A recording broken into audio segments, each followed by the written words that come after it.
welcome in Medico Dynamic. If you not subscribe our channel, so please subscribe our channel.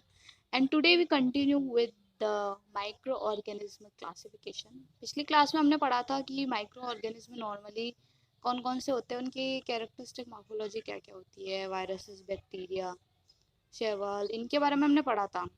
ठीक है, तो आज हम देखेंगे कि जो माइक्रो ऑर्गेनिज्म है, जो माइक्रोब्स है, उनकी क्लासिफिकेशन क्या क्या है। तो कुछ पॉइंट्स हैं जिसके बेस पे हम अलग अलग क्लासिफिकेशन देखेंगे। फर्स्ट हम देखेंगे कि न्यूक्लियर ऑर्गेनिज्म है, उसके अकॉर्डिंग, ऑर्गेनाइजेशन के अकॉर्डिंग क्या क्या क्लासिफिकेशन है based on organism according to Carolus Linnaeus. जो साइंटिस्ट थे कैलोलस लीनियर्स, उनके अकॉर्डिंग क्या क्लासिफिकेशन है। और बेस्ड ऑन न्यूट्रिशनल रिक्वायरमेंट, जो भी माइक्रोब्स न्यूट्रिशन लेते हैं या फूड लेते हैं, उस अकॉर्डिंग क्या क्या क्लासिफिकेशन है। बेस्ड ऑन ऑक्सीजन रिक्वायरमेंट, जो ऑक्सीजन रिक्वायरमेंट होती है, कुछ ऐसे माइक्रोब्स होते हैं जिनको ऑक्सीजन की नीड नहीं होती, तो कुछ को होती है, तो उस अकॉर्डिंग हम क्लासिफिकेशन देखेंगे। फिफ्थ हम देखेंगे बेस्ड ऑन टेम्परेचर।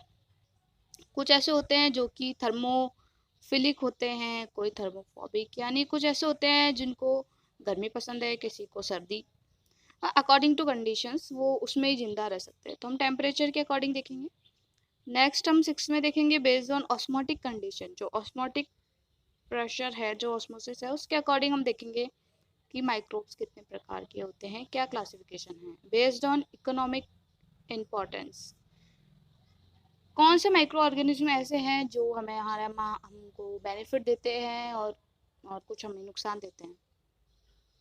लास्ट हम देखेंगे बेस्ड ऑन डिस्ट्रीब्यूशन, यानी माइक्रोब्स कहाँ कहाँ डिस्ट्रीब्यूट होते हैं, उस अकॉर्डिंग। तो चलिए स्टार्ट करते हैं। First, based on nuclear organization. इसमें फर्स्ट हम देख रहे हैं माइक्रोब्स बियॉन्ड सेलुलर ऑर्गेनाइजेशन। मतलब ऐसे सारे माइक्रोब्स जिनकी जो सेल्स ऑर्गेनलीज है, या जो सेल की कवरिंग है, वो नहीं हो पाती, मतलब वो एक तरह से ना आधे अधूरे से होते हैं। मतलब पढ़ के बताती हूँ। Such micro organism are completely lacking any cell structure in the body organisation. मतलब उनका कोई पर्टिकुलर स्ट्रक्चर ही नहीं हो पाता। जैसे मान लिया न्यूक्लियर है ना, तो न्यूक्लियर मेम्ब्रेन नहीं होगी उसके चारों तरफ है, और बाकी भी जो ऑर्गेनलीज है उनके चारों तरफ भी कोई मेम्ब्रेन नहीं पाई जाएगी। जो राइबोसोम है तो पर्टिकुलर एक प्लेस पे होता है, कुछ ऐसे होता है जैसे जेनेटिक मटेरियल है तो वो बंधा हुआ होता है एक पर्टिकुलर जगह पर उसमें नहीं, मतलब सब कुछ ऐसे ही फैला है। तो उस अकॉर्डिंग है, जैसे वायरस है, वायरॉइड्स है, प्रियॉन्स है, ईटीसी, ये होते हैं जिनकी मतलब कवरिंग नहीं हो पाती अच्छे से। नेक्स्ट है second, microbes with cellular organism. ऐसे माइक्रोब्स जिसके अंदर मतलब प्रॉपरली शेप होती है, प्रॉपरली कवरिंग होती है, इस अकॉर्डिंग है ना। जैसे बैक्टीरिया है, फंगस है, प्रोटोजोआ है, तो इनके क्या होता है, मतलब जैसे हम देखते हैं यूकैरियोटिक प्रोकैरियोटिक सेल, तो हम पता है कि जो यूकैरियोटिक सेल होती है प्रॉपरली मतलब अच्छे से कॉम्प्लेक्स होती है, तो थोड़ी सी पर है ना वो अच्छे से है ना कवरिंग होती है उसकी, वो ऐसे मतलब फैली भी नहीं होती, एक गुच्छा बना होता, मतलब पर्टिकुलर जगह पर पर्टिकुलर चीज होती है, तो बस वैसा ही है। नेक्स्ट है based on organism according to Carolus Linnaeus. Carolus Linnaeus scientist थे जिन्होंने क्या दिया था, क्लासिफिकेशन किंगडम्स में डिवाइड किए थे, Monera, protista, fungi, animalia, Plantae, तो अलग अलग किंगडम में इनको डिवाइड किया था। तो बस वही बात यहाँ पे बताई गई। किंगडम फर्स्ट क्या था, Monera. It includes prokaryotic bacteria, cyanobacteria, actinomycetes, archaebacteria, etc. तो सबसे पहले क्या किया था लीनियस ने, इन्होंने है ना 5 किंगडम बनाए, और है ना अकॉर्डिंग टू मतलब high class, low to high class में इनको रखा। तो फर्स्ट इन्होंने मोनेरा रखा। मोनेरा में इन्होंने किसको रखा, बैक्टीरिया को, आर्चिस को और साइनोबैक्टीरिया, इनको इन्होंने मोनेरा में रखा। नेक्स्ट किंगडम इन्होंने बनाया प्रोटिस्टा का। प्रोटिस्टा नाम का किंगडम था, तो it includes unicellular eukaryotic organisms that that are algae, moulds, slime moulds, protozoas. मतलब क्या था कि जो इन्होंने प्रोटिस्टा ग्रुप बनाया है ना, उन्होंने क्या किया, इसमें यूकैरियोटिक ऑर्गेनिज्म सारे रखे, जो यूनिसेलुलर भी हो सकते हैं, मल्टीसेलुलर भी होते हैं। तो एल्गी रखी और स्लाइम मोल्स रखे और प्रोटोजोआस रखे। थर्ड पॉइंट, किंगडम, है ना। थर्ड किंगडम कौन सा था, फंगई। तो जो फंगस थी इसमें, ये इसका मतलब एक पूरा अलग ही बना दिया इन्होंने, ना तो ये एक प्लांट में आता है और ना ये एक प्रोटिस्टा है, ना ये एक बैक्टीरिया है, ना वायरस है। तो मतलब एक इनमें फीचर्स क्या होते हैं, ऐसे कुछ सिमिलर से होते हैं, तो इनका एक अलग ही इन्होंने ग्रुप बना दिया। तो इसमें सारे जो फंगस ना, सारे इंक्लूड कर दी कि सारी फंगस इसके अंदर आएगी। उसके बाद फोर्थ किंगडम बनाया इन्होंने, प्लांटी। नाम से पता चल रहा है कि जो भी ग्रीन प्लांट होंगे ना, वो सब इसके अंदर आएंगे, क्योंकि अब प्लांट है तो क्या, स्टेम, ठीक है, स्टेम, लीफ, रूट इसमें डिवाइड हो गए, तो वो इसमें आते हैं सारे मल्टीसेलुलर, जो भी ग्रीन प्लांट है वो सब इसके अंदर आएंगे। फिफ्थ इन्होंने बताया एनिमेलिया, जो कि लास्ट है, जिसमें ह्यूमन बींग्स भी आते हैं और सारे एनिमल्स आते हैं। तो it includes all multi cellular animals. तो इसमें इन्होंने एनिमल्स को रखा जो कि सबसे ज्यादा विकसित थे, ठीक है। थर्ड क्लासिफिकेशन है बेस्ड ऑन न्यूट्रिशनल रिक्वायरमेंट, कि जो माइक्रो ऑर्गेनिजम्स होते हैं उनकी न्यूट्रिशनल रिक्वायरमेंट कैसे कैसे हो सकती है। तो इसमें हम 4 पॉइंट्स है, तो फर्स्ट पॉइंट में लिखा है photo autotrophs. Photo means light, तो यानी है कि they are use light energy to manufacture their food. जैसे नाम से भी पता चल रहा है कि जो लाइट होती है उससे अपने फूड को बनाना, अपने खाने को बनाना लाइट की हेल्प से, तो वो होते हैं फोटो ऑटोट्रॉप्स। जैसे वो साइनोबैक्टीरिया हो सकते हैं, एल्गी हो सकती है, तो वो फोटो ऑटोट्रॉप्स कहलाते हैं। सेकंड है chemo autotrophs. Chemo means chemicals, enzymes. तो जो केमिकल्स की यूज से अपना फूड बनाते हैं वो कीमो ऑटोट्रॉप्स कहलाते हैं। They are use chemical energy to make food. Example ferrous bacteria. जो फेरस बैक्टीरिया होते हैं वो क्या करते हैं, केमिकल को यूज करते हैं, अपना खाना बनाते हैं। उसके बाद थर्ड पॉइंट है फोटो हिटेरोट्रॉप्स। फोटो हिटेरोट्रॉप्स, अच्छा, तो देखते हैं इसमें क्या है कि these are micro organism that are use sunlight energy, use light energy in obtain their food from external environment। Means ये खाना नहीं बनाते, ये अपना खुद का खाना नहीं बना रहे हैं लाइट से, ये क्या कर रहे हैं, लाइट का यूज कर रहे हैं ताकि हम दूसरे से खाना ले सके, ठीक है। जैसे पर्पल नॉन सल्फर बैक्टीरिया है, ये क्या करता है कि है ना, खुद खाना बनाता है नहीं, लेकिन लाइट की हेल्प से क्या करता है, ये दूसरे से जो एक्सटर्नल एनवायरनमेंट है वहां से खाना ले सकता है। और ऐसा ही कीमो हेटेरोट्रॉप से होता है कि these are organism that are use chemical energy in absorption of their food from external environment। Example colourless algae. ये भी क्या करते हैं, खुद का खाना नहीं बनाएंगे, लेकिन है ना, अगर हम किसी और से, एक्सटर्नल एनवायरनमेंट है, किसी कोई और है, उससे खाना लेना है, तो क्या करेंगे, केमिकल्स का इनको यूज करना पड़ेगा, ठीक है। मतलब है तो चारों डिपेंड ही है, वो लाइट पे डिपेंड है क्योंकि उनको खाना बनाना पड़ रहा है, और ये है ना लाइट पे डिपेंड है क्योंकि इनको खाना लेने के लिए लाइट चाहिए। तो ये थे न्यूट्रिशन रिक्वायरमेंट के बेस पर माइक्रोब्स कितने प्रकार के होते हैं। नेक्स्ट है बेस्ड ऑन ऑक्सीजन रिक्वायरमेंट, कि कौन से है भाई जिनको ऑक्सीजन चाहिए, किसी को नहीं चाहिए, हमें तो चाहिए। तो फर्स्ट है ट्रू एरोब्स। तो एरोब्स क्या होते हैं कि ऐसे माइक्रो ऑर्गेनिज्म, एरोब्स, एरोबिक हमने सुना है, एरोबिक और नॉन एरोबिक या फिर एनारोबिक। तो एरोबिक क्या होते हैं, ऐसे जीव जिनको ऑक्सीजन रिक्वायर है, तो है मतलब ऑक्सीजन चाहिए, जैसे हम। और एनारोबिक कौन से होते हैं, जिनको ऑक्सीजन की कोई जरूरत ही नहीं है, मतलब ऑक्सीजन नहीं हो तो ठीक है, चलेगा काम। तो फर्स्ट है true aerobes, they can grow in presence of oxygen. Example E coli. वही है भाई, ट्रू एरोब्स है तो अगर ऑक्सीजन है तो ये जिंदा रह सकते हैं, तो ये ग्रोथ कर सकते हैं, जैसे ई कोलाई है। ऑक्सीजन नहीं है तो ये भी नहीं है। ट्रू एनारोब्स क्या होते हैं कि they can grow in absence of oxygen, यानी अगर ऑक्सीजन नहीं भी है ना तो भी ये ग्रोथ करेंगे, तो भी ये जिंदा रह सकते हैं। तो इसका एग्जाम है क्लोस्ट्रीडियम। ठीक है। थर्ड है फैकल्टेटिव एरोब्स। फैकल्टेटिव वर्ड से पता चल रहा है भाई ऑक्सीजन है तो ठीक है, ऑक्सीजन नहीं है तो ठीक है, हम तो कर लेंगे ग्रोथ। यानी micro organism growth even in absence of oxygen. मतलब जो ट्रू एरोब्स थे वो क्या थे, ऑक्सीजन की प्रेजेंस में ही ग्रोथ कर सकते हैं। लेकिन ये क्या है, इनमें भाई ये भी पावर है, अगर ऑक्सीजन नहीं है तो भी ग्रोथ कर लेंगे हम तो ये है फैकल्टेटिव एरोब यानी शिजेला।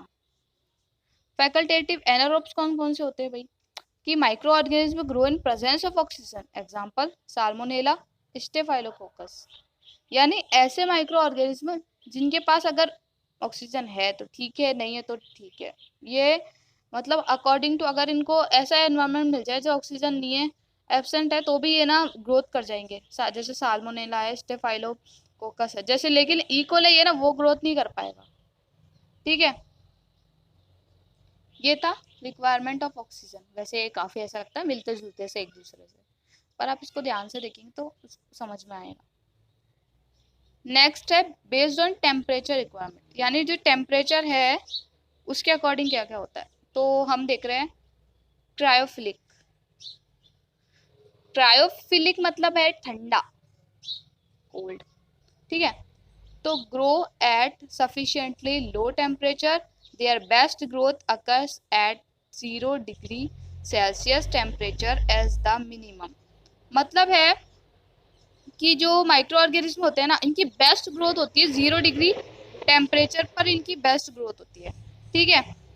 लेकिन है ना, अगर मान लीजिए कि 10 to 15 डिग्री सेल्सियस भी अगर टेम्परेचर है तो भी ये ग्रोथ कर सकते हैं। और मिनिमम अगर है ना, मिनिमम, और अगर है ना 20 डिग्री सेल्सियस है एक्स मैक्सिमम, तो भी ये ग्रोथ कर लेंगे।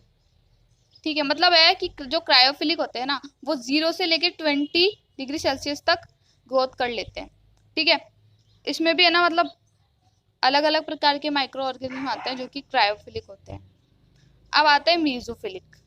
मीजोफिलिक मतलब मॉडरेट, जो मतलब सर्दी गर्मी मतलब बीच का, मतलब नॉर्मल, जैसे ह्यूमन बींग है नॉर्मल ऐसे। तो micro organism growth on moderate temperature, their best growth occurs in 10 to 15 degree Celsius as minimum and 30 to 40 degree Celsius as maximum. मतलब है कि अगर है ना टेम्परेचर अगर 10 से 15 डिग्री सेल्सियस है और है ना 30 से 40 के बीच में है तो ये आराम से ग्रोथ कर लेंगे। लेकिन अगर मान लीजिए कि 10 से कम हो जाएगा तो वो किस में आते जाएंगे, क्रायोफिलिक में आते जाएंगे। यानी मीजोफिलिक वाले तो ग्रोथ नहीं कर पाएंगे, पर क्रायोफिलिक के लिए वो सही है। और अगर 40 से ऊपर जाएगा तो भी मीजोफिलिक वाले ग्रोथ नहीं कर पाएंगे, क्योंकि उनको तो 30 से कम चाहिए ना टेम्परेचर। तो ये मीडियम है। थर्ड है थर्मोफिलिक। थर्मोफिलिक, थर्मो यानी होता है हीट, यानी ऐसे जिनको, फिलिक मतलब होता है लव। तो जो मतलब है कि जो हीट से लव करते हैं, मतलब जैसे जो जिनको हीट पसंद है। ठीक है। तो micro organism grow to high temperature that is lethal to other organism, best growth occur on 45 degree Celsius as minimum. मतलब है कि ये है ना हाईएस्ट टेम्परेचर पर ग्रोथ करते हैं, जो कि और ऑर्गेनिज्म के लिए तो लीथल हो सकता है, लेकिन इनके लिए तो फेवरेबल है। तो इनकी जो बेस्ट ग्रोथ होती है वो होती है मिनिमम 45 डिग्री सेल्सियस से स्टार्ट, और मैक्सिमम ले सकते हैं 100 डिग्री सेल्सियस। ठीक है। 50 to 80 degree Celsius optimum and above 100 degree is maximum. 100 degree तक ये ग्रोथ कर सकते हैं। हम कई बार देखते हैं जो गर्म पानी के झरने होते हैं वहां पर ये हम देख सकते हैं थर्मोफिलिक वहां पाए जाते हैं। तो ये था टेम्परेचर के अकॉर्डिंग। नेक्स्ट है बेस्ड ऑन ऑस्मोटिक कंडीशंस, यानी जो ऑस्मोटिक ऑस्मोसिस है उसके अकॉर्डिंग क्या क्या हो सकता है। तो सबसे पहला है ऑस्मोफोबिक। ऑस्मोफोबिक, फोबिक मीन्स उससे दूर होना या उसे डिनाई करना। तो such microbes usually die if subjected to substrate of high osmotic condition. मतलब अगर ऑस्मोटिक कंडीशन बढ़ रही है तो क्या करेंगे, जो माइक्रो ऑर्गेनिज्म है वो मर जाएंगे। ठीक है, तो कुछ होते हैं माइक्रो ऑर्गेनिज्म जो कि ऑस्मोफोबिक होते हैं, कि अगर ऑस्मोसिस की जो प्रोसेस है अगर वो बढ़ रही है या फिर जो ऑस्मोटिक प्रेशर है वो बढ़ रहा है तो उनकी डेथ हो जाती है। सेकंड है ऑस्मोफिलिक। फिलिक मतलब लवर, यानी अगर अच्छे से अच्छे कंडीशन है तो वो ग्रोथ करेंगे, यानी such microbes grow on osmotic condition. अगर ऑस्मोटिक कंडीशन भी है तो वो तो ऑस्मोफिलिक है ना, तो वो तो अच्छे से ग्रोथ करेंगे। उसके बाद है halophilic. Such microbes growth in high osmotic concentration produced by dissolve salt. इसका मतलब है कि जो कुछ ऐसे माइक्रोब्स होते हैं जो कि हाई ऑस्मोटिक कंसंट्रेशन में भी ग्रोथ कर सकते हैं, तो वो होते हैं हेलोफिलिक। यानी कुछ जैसे ऐसे नहीं थे जो ऑस्मोफोबिक थे, अगर हाई कंसंट्रेशन हो रही है या फिर मान लो ऑस्मोसिस अगर अप्लाई हो रहा है तो उनकी डेथ हो जाती है। कुछ ऑस्मोफिलिक थी, यानी कि अगर हाँ भाई ऑस्मोसिस है, प्रेशर है, तो फिर वो अच्छे से ग्रोथ कर सकते हैं। लेकिन ये क्या है, अगर ज्यादा भी है ना कंसंट्रेशन तो भी ग्रोथ करेंगे। फोर्थ है osmoduric. Such microbes growth normally on substrate or moderate osmotic concentration and are resistant to wide osmotic changes of substrate on which they grow। इसमें है कि कुछ ऐसे भी माइक्रोब्स होते हैं जो कि नॉर्मली ग्रोथ करते हैं ऑस्मोटिक कंसंट्रेशन में and are resistance to wide osmotic changes. और अगर मान लीजिए कि हाई कंसंट्रेशन है और उसमें भी चेंजेस आते जा रहे हैं तो भी ये ग्रोथ करेंगे ऑस्मोड्यूरिक। लेकिन जो हेलोफिलिक थे ना वो एक लिमिटेड ग्रोथ करता है। अगर ऑस्मोटिक कंसंट्रेशन ज़्यादा है तो वो ग्रोथ कर रहे हैं, लेकिन मान लीजिए हाइयर हाइयर हाइयर है तो ये ग्रोथ नहीं कर पाएंगे, लेकिन जो ऑस्मोड्यूरिक है वो ग्रोथ कर सकता है। तो ये था ऑस्मोटिक कंडीशन के अकॉर्डिंग क्लासिफिकेशन। अब नेक्स्ट है बेस्ड ऑन इकोनॉमिक इम्पोर्टेंस, कि इकोनॉमिक इम्पोर्टेंस के अकॉर्डिंग क्या क्या क्लासिफिकेशन हो सकता है। तो फर्स्ट है यूजफुल माइक्रोब्स, सेकंड है हार्मफुल माइक्रोब्स। यूजफुल माइक्रोब्स मतलब क्या, ऐसे माइक्रोब्स जो हमारे लिए यूजफुल हो या बेनिफिशियल माइक्रोब्स। और हार्मफुल यानी जो हमारे लिए हार्मफुल हो। तो यूजफुल में जैसे हम देख सकते हैं लैक्टोबैसिलस, लैक्टोबैसिलस ले सकते हैं, मेथिनोजेंस ले सकते हैं। तो लैक्टोबैसिलस क्या करता है भाई, हमारे लिए तो हेल्पफुल ही है ना, वो हमारा काम आसान कर रहा है। कई ऐसे बड़े बड़े प्लांट्स होते हैं जहाँ पे मतलब जैसे हम देखते हैं कि दही का प्रोडक्शन हो रहा है, तो लैक्टोबैसिलस नहीं होगा तो कैसे कन्वर्ट होगा दही, दूध दही में कैसे कन्वर्ट होगा। तो ये तो भाई इंडस्ट्रियल तो बहुत हेल्पफुल ही हुआ। और जो मिथेनोजेंस है वो है ना क्या करते हैं, मीथेन प्रोडक्शन करते हैं, जो बायोगैस प्लांट्स होते हैं उसमें हेल्प करते हैं, तो ये वो भी यूजफुल हुआ। हार्मफुल कैसे माइक्रोब्स, जैसे और डिजीज एजेंट्स, यानी अगर है ना कुछ माइक्रोब्स है अगर वो इंसान का बेनिफिट कर रहे हैं तो उसको मान लीजिए बेनिफिशियल, लेकिन अगर वो उसको हार्म कर रहे हैं तो वो हार्मफुल, क्योंकि अब वो उसको डिजीज कॉज करने लग गए तो वो हार्मफुल हो गए।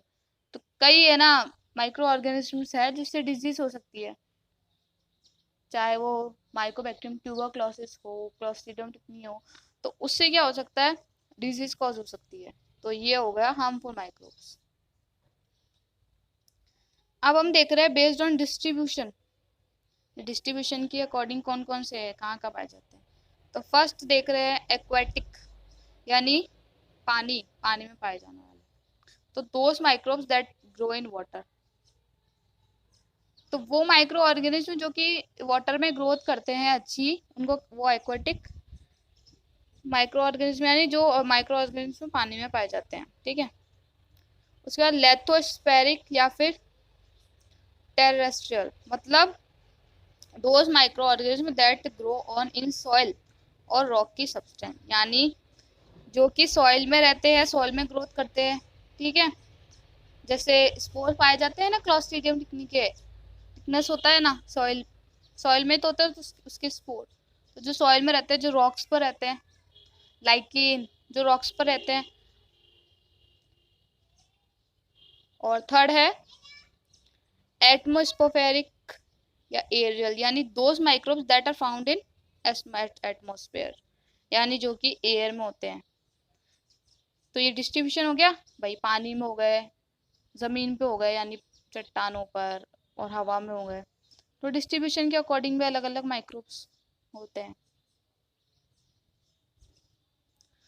तो बस ये यही तक था क्लासिफिकेशन हमने पढ़ा आज। इसके बाद हम आगे नेक्स्ट पढ़ेंगे कि बैक्टीरिया जो होते हैं वो उनके क्लासिफिकेशन क्या है बैक्टीरिया का, और उसकी मॉर्फोलॉजी क्या है।